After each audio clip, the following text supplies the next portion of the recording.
বলছে মাতা গুরু পিতা গুরু গুরু জ্যৈষ্ঠ ভাই তার চেয়ে অধিক গুরু আমার শ্রীনন্দে মাতা গুরু পিতা গুরু গুরু জ্যৈষ্ঠ ভাই। হরি বল। তাহলে আমি শুধু আমার গুরুকে সম্মান করলাম, আরে মাতা গুরু পিতা গুরুর খবর রাখলাম না, কিছুই হবে না বাবা। পিতাকে কিভাবে সম্মান দিতে হয় আমরা সেটা জানি না, মাতাকে কিভাবে সম্মান দিতে হয় আমরা জানি না, জ্যেষ্ঠ ভ্রাতা সে জ্যেষ্ঠ ভ্রাতাকে কিভাবে সম্মান দিতে হয় আমরা জানি না, কনিষ্ঠ ভ্রাতা ছোট ভ্রাতা সেই ছোট ভ্রাতাকে কিভাবে সম্মান দিতে হয় আমরা জানি না। আজকে জেনে যান কিভাবে তাদের সম্মান প্রদান করতে হয়। সে সম্মান প্রদর্শনের জন্য একটু রামায়ণে প্রবেশ করব। শ্রীরামচন্দ্র কার সন্তান? রাজা দশরথের সন্তান। সে রাজা দশরথ চিন্তা করলেন শ্রীরামচন্দ্র বড় হয়েছে,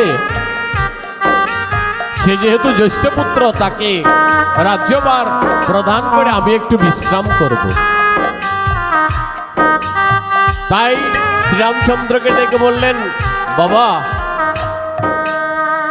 আমার এখন বিশ্রাম নেওয়ার সময় এসেছে, তাই আমি এখন একটু বিশ্রামে যাব, আমি তোকে রাজ্যভার প্রদান করতে চাই।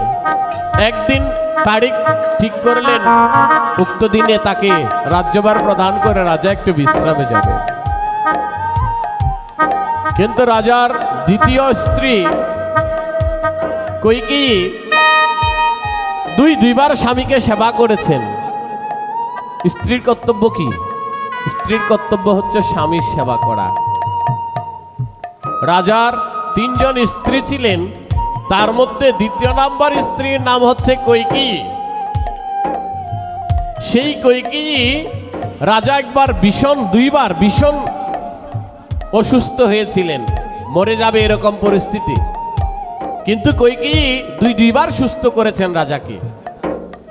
তো রাজা সুস্থ হয়ে তার স্ত্রীকে বলছে, ওগো তুমি আমার কাছে কিছু চাও, আমি তোমাকে কিছু দিব। এখন রাজার কাছে যখন কিছু চাইলো, স্ত্রী বলল, না গো, স্বামীর সেবা করা তো স্ত্রীর ধর্ম, আমি আমার ধর্ম পালন করেছি, বিনিময়ে আমি কিছু চাই না,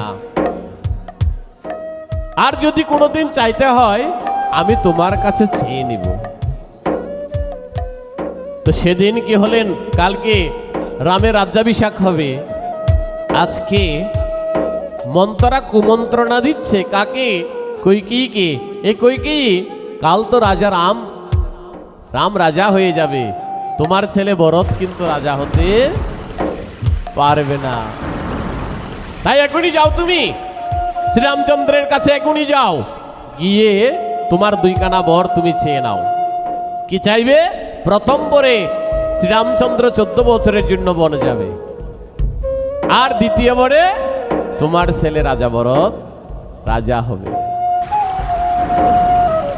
ছুটে চলে গেলেন দৌড়তে দৌড়তে, কোথায়?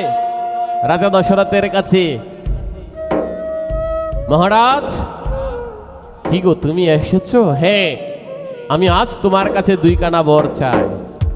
বেশ ভালো কথা, আমি তো আগে তোমাকে 2 কানা বর দিতে চেয়েছিলাম, তুমি নাওনি। বেশ ভালো কথা, আজকে তুমি এসেছো, আজকে তুমি তোমার 2 কানা বর চেয়ে নাও। বলে, আমার প্রথম বরে শ্রীরামচন্দ্রকে 14 বছরের জন্য বনবাসে যেতে হবে। কাকে? শ্রীরামচন্দ্রকে 14 বছরের জন্য বনবাসে যেতে হবে। আর দ্বিতীয় বরে আমার ছেলে রাজা, আমার ছেলে ভরত কি হবে? রাজা হবে। এমন কথা শুনে দশরথ রাজার মাথায় যেন বজ্রাঘাত হলো। কইকেয়ী, তুমি আমার কাছে কি চাইলে? বলে, কেন? তুমি আমার কাছে প্রতিজ্ঞাবদ্ধ, আমি যা চাইব তুমি আমাকে তাই দিবে। বলে, তুমি এই 2টা ছাড়া অন্য কিছু চাও? বলে আমাকে দিলেই 2 কানা বড়ি দিতে হবে, না দিলে আমি অন্য কিছু আর চাই না। আর রাজা যদি কথা দিয়ে রাজা বাক্য পালন করতে না পারে, প্রজারা তোমাকে ধিক্কার জানাবে। এমন রাজাকে প্রজারা কেউ ভালোবাসবে না। তাই সেদিন রাজা খুব চিন্তায় পড়ে গেলেন, করজোরে মিনতি করেছিলেন স্ত্রীর কাছে, ওগো তুমি আমার সহধর্মিনী, তারপরও আমি তোমার শ্রীচরণে মিনতি করছি, তুমি আমার শাস্তি, আমার পাপের শাস্তি আমার সন্তানকে দিও না। কোনো পিতামাতাই সন্তানকে কিন্তু পাপের শাস্তি দিতে চায় না।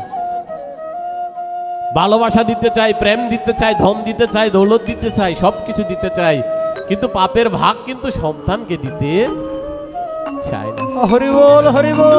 এমন পিতামাতা বিশ্বের মধ্যে নেই। সেদিন বলেছিল, করজোড়ে মিনতি করে স্ত্রীর কাছে তোমার শ্রীচরণে নিবেদন, তুমি এই 2 কানা বর ছাড়া আমার জীবনটা চেয়ে নাও, আমি তোমাকে আমার জীবনটা দিয়ে দিব। প্রয়োজনে সারা জনম তোমার গোলামি করব, তথাপি তুমি আমার পাপের শাস্তি আমার সন্তানকে দিও না।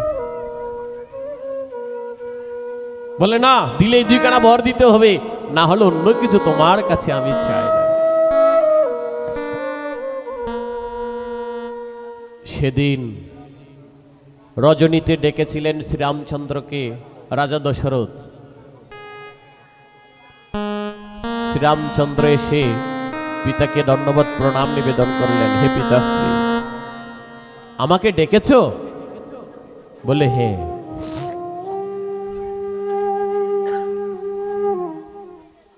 বলে বাবা, আমার জীবনে তোদের কাছে আমি কিছু চাইনি, আজকে একটা জিনিস চাইব, আমাকে দিবি? পিতা পুত্রকে বলছে, বাবা আমি জীবনে তোর কাছে কিছু চাইনি, আজকে একটা জিনিস চাইব, বাবা তুই আমাকে দিবি? পুত্র বলছে, বাবা একটা কেন, 1000টা জিনিস তুমি চাও, সবকিছু তোমাকে দিতে রাজি। বলে কেন বাবা? বলে তুমি জানো না শাস্ত্রে কি বলছে, পিতা স্বর্গ পিতা ধর্ম ধর্ম বৃতা হি পরম তপ পরম তপ পিতরি প্রীতিমাপন্নে প্রিয়ন্তে সর্বদেবতা। দেখেন পিতা পুত্রের মধ্যে কিরকম প্রেম হতে হয়, আমাদের শিখাচ্ছে। পুত্র বলছে, বাবা তুমি জানো না শাস্ত্রে বলছে পিতাই স্বর্গ, স্বর্গ বলতে যদি কিছু থাকে পুত্রের কাছে সে তো আপনি। পিতাই ধর্ম, ধর্ম বলতে যদি জগতে কিছু থাকে সে তো আপনি। পিত হি পরমং তপ, তপস্যা বলতে যদি কিছু থাকে সে তো আপনি। পিতরি প্রীতিমা পর্ণে, যদি পিতাকে একবার প্রীত করা যায়, সন্তুষ্ট করা যায়, প্রিয়ন্তে সর্বদেবতা, সব দেবতা তুষ্ট হয়ে যায়।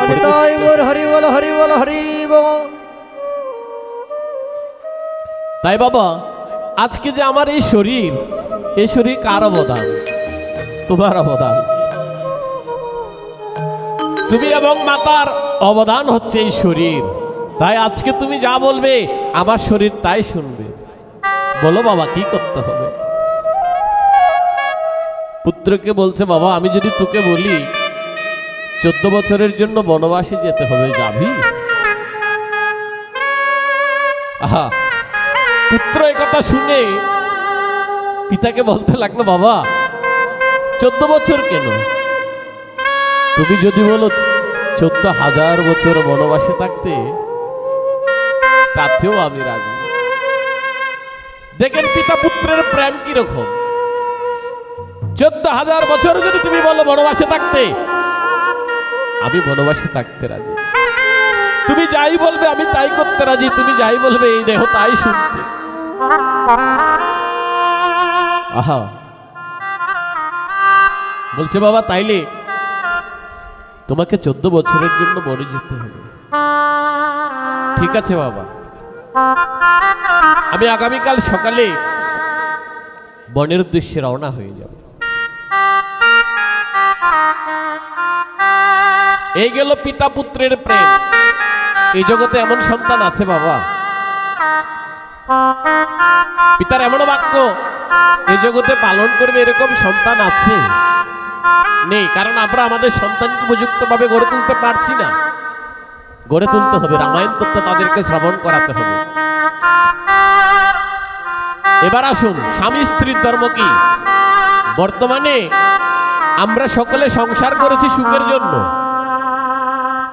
স্ত্রীকে নিয়ে, পুত্রকে নিয়ে, কন্যাকে নিয়ে সুখে থাকবো, সে সুখের আশায় সংসার করেছি, কিন্তু একদিনের জন্য সুখ পাইনি।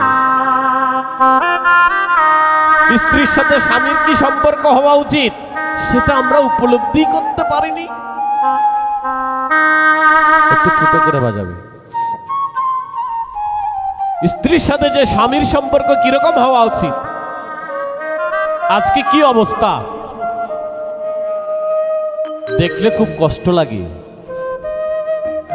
গৃহে প্রবেশ করার পর স্বামীর সাথে স্ত্রীর সম্পর্ক হওয়ার কথা মধুর, কিন্তু সেখানে হচ্ছে কিরকম?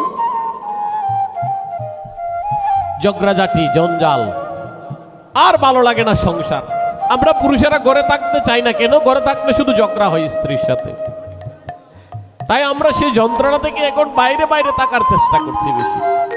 অথচ ঘরে থাকার আনন্দটা ছিল আলাদা, কিন্তু আজকে সেই আনন্দটা আমরা পাচ্ছি না বলে ঘরে আজকে আমরা থাকতে চাই না কেউ। আর সেদিনকার স্ত্রী আর স্বামীর সম্পর্ক যদি আমি আজকে বলি আপনাদের, এরকম যদি স্বামী স্ত্রীর সম্পর্ক হয় বাবা, ওই স্বর্গে যেতে হবে না, স্বর্গ আপনি এখানে বুক করবেন। আর যদি স্বামী স্ত্রীর সম্পর্ক এরকম না হয়, নরকে যেতে হবে না, নরক যন্ত্রণাও এখানে বুক করবেন। কিরকম ছিল সেদিন স্বামী স্ত্রীর সম্পর্ক? দেখেন, শ্রীরামচন্দ্র 14 বছর বনবাসে যাওয়ার জন্য প্রস্তুত হচ্ছে, আর মাতা সীতা শুনতে পেলেন তার স্বামী 14 বছরের জন্য বনে চলে যাবে। শ্রীরামচন্দ্র তার গৃহের মধ্যে সেই পোশাক পরিত্যাগ করছে, রাজকীয় পোশাক পরিত্যাগ করে সন্ন্যাসীর পোশাক পরিধান করছে। এমন সময় মাতা সীতা শ্রীরামচন্দ্রের কক্ষে প্রবেশ করলেন। প্রভু, স্বামী হচ্ছে প্রভু, নারায়ণকে স্বামী হচ্ছে নারায়ণ, ভগবানকে স্বামী হচ্ছে ভগবান। প্রভু, তোমার শ্রীচরণে প্রণাম।